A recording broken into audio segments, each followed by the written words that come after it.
Today, our program is featuring Streams of Love. It's a ministry working with children in the 1040 window.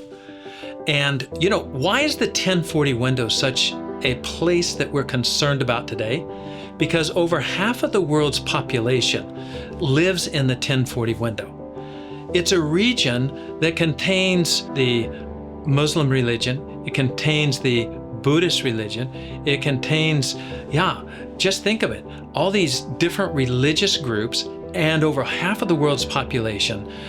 These areas seem to be somewhat hardened to the gospel message. Yahida is with me today. You're working with Streams of Love. You're the director there. Give us a little snapshot. What is Streams of Love, and what is your role? Streams of Love is a ministry focusing on children that are in extreme poverty. We actually are working in a country that we cannot mention, and due to the religious persecution, and we actually are working with 2 different orphan homes and schools that we work with the children there, providing the extra need that those kids need, like shoes, clothing, backpacks, school supply. Now you're saying like extra needs. To me, shoes are a given. Mm-hmm. I do not leave my house without my shoes on because my feet are not capable of that at this point in my life. When I was a kid maybe, but not now. But you're talking about clothes and backpacks and shoes like extras.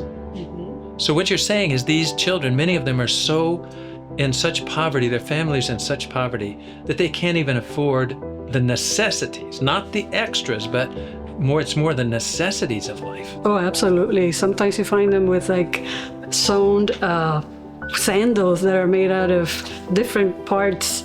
And many of them are just walking without shoes. That's the reality of this country's extreme poverty. So, Haida, God took you on a journey to get you involved in this kind of ministry. Talk to us about that. What was your journey like to get involved in this kind of thing? Well, my journey started with someone that had a ministry and they were doing something for God. They felt like this is what they needed to do, and they went to this country that we can't mention, and they started working with children. So they were making an appeal to the church members to actually sponsor some of these kids and actually love them as family, not just sponsor. We had to write to them and things like that. So it became, I was so excited. And I was moved by the Spirit, I think, because I was like, I want to do this. So you adopted a sponsorship for a child? I did. I adopted and sponsored this child, and then I wanted to meet the child. Oh, okay. So I had to travel to this country, and it only took a year. I just needed to meet this child, and I went there, and I fell in love with the ministry. And then they asked me to be a part of the ministry and actually run the ministry for a few years as a field director. Of course, I wasn't staying in that country because you can't, but I was running it, going back and forth every year. So that's interesting because God used your heart of compassion and sponsoring a child to bring you to the point where you actually were working in that country, running a ministry, kind of back and forth. That's a difficult journey. I know that some of these countries around the world are a long ways from here where we are in the United States. And just the travel itself can be grueling, and then being away from home and all those kinds of things. But out of this heart of compassion and love, God moved you to get involved in this. Mm-hmm. But you're not directly involved in that now. Somehow you've got your own ministry now. Yeah. Tell us about that.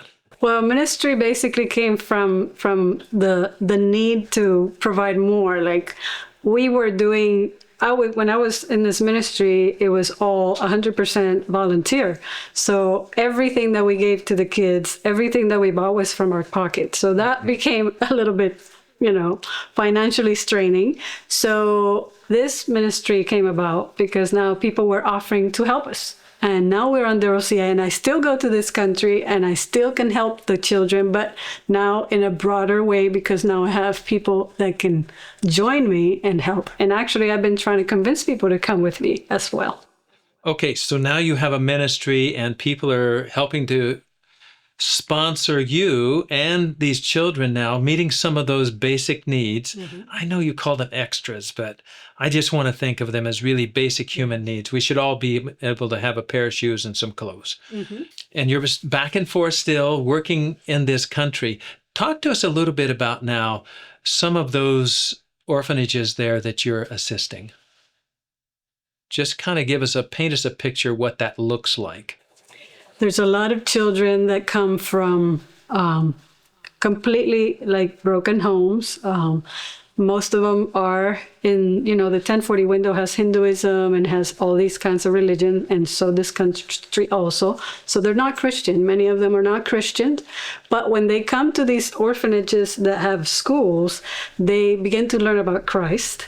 But these kids also need Christ really deeply because they are broken inside. They have a lot of issues, emotionally, and you see them grow. You see them grow when you are there through so many years. You can see the changes that God can do in their lives. And many of these kids, if not all of them, actually end up accepting Jesus in their life and becoming Christians and having a better future. Not only a better future, but an eternal future. Eternal right? future. Yes. I was recently doing some study on this topic.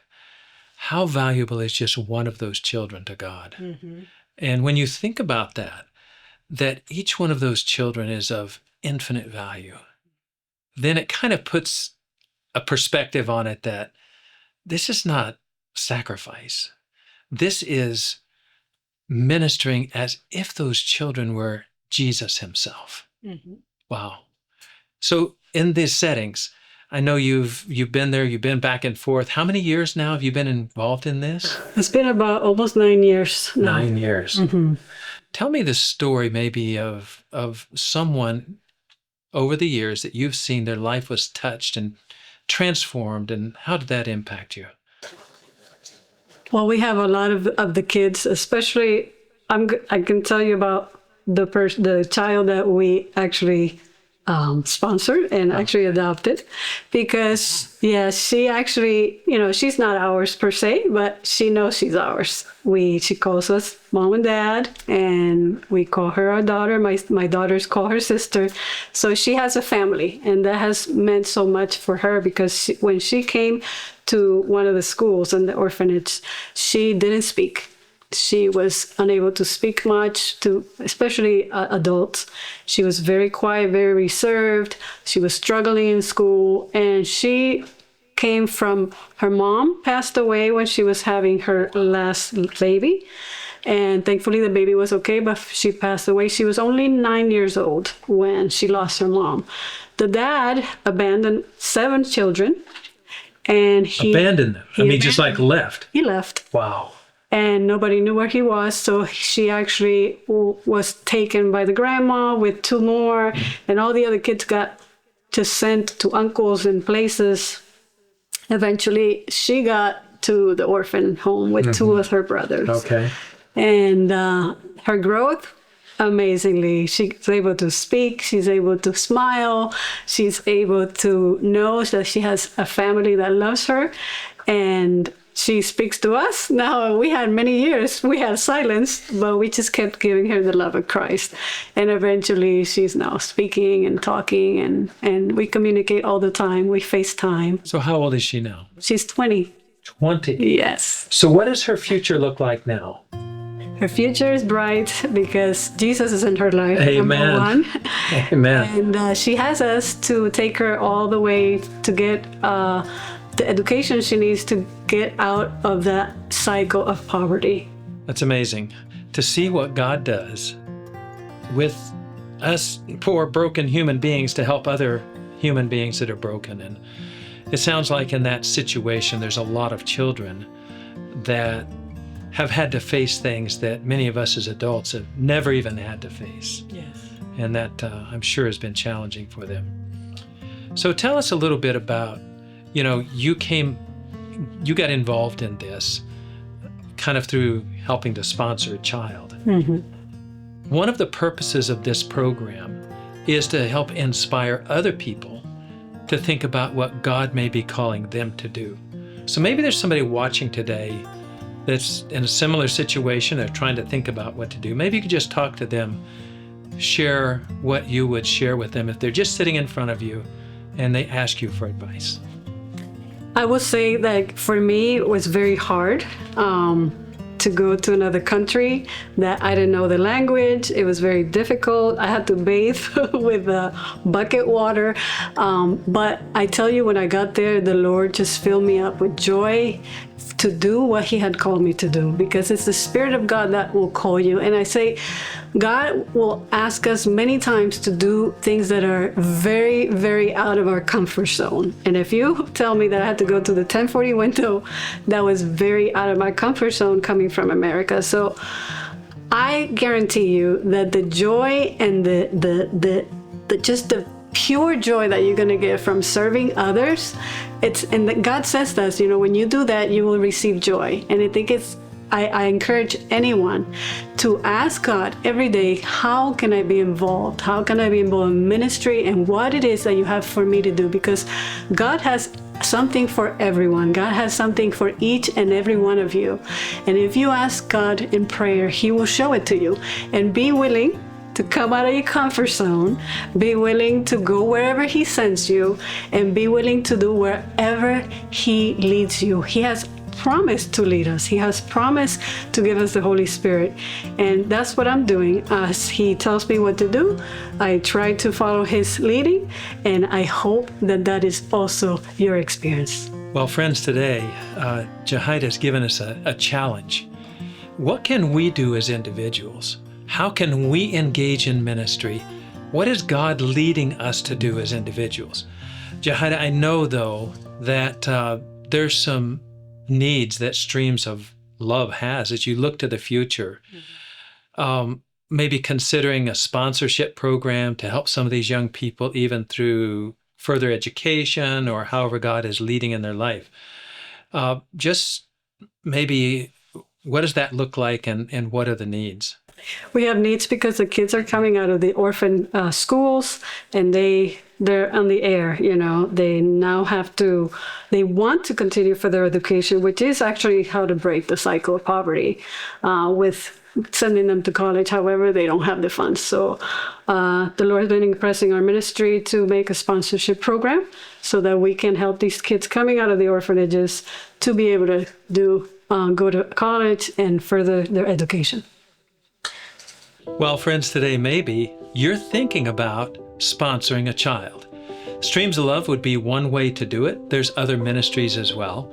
But we're talking today with Jahida and her passion to help these young people and to see them break this cycle of poverty and to really be valuable members of the human family and the family of God. Friends, this is Outpost Centers International. Our vision is that there would be a thriving network of lay ministries operating in every country of the world. The 1040 window, every country. That God would use lay people like you to engage in that work and to help do ministry and mission. If you want to engage with us at Outpost Centers International, go to our website or call us here at the office. We can help you get engaged in mission and ministry.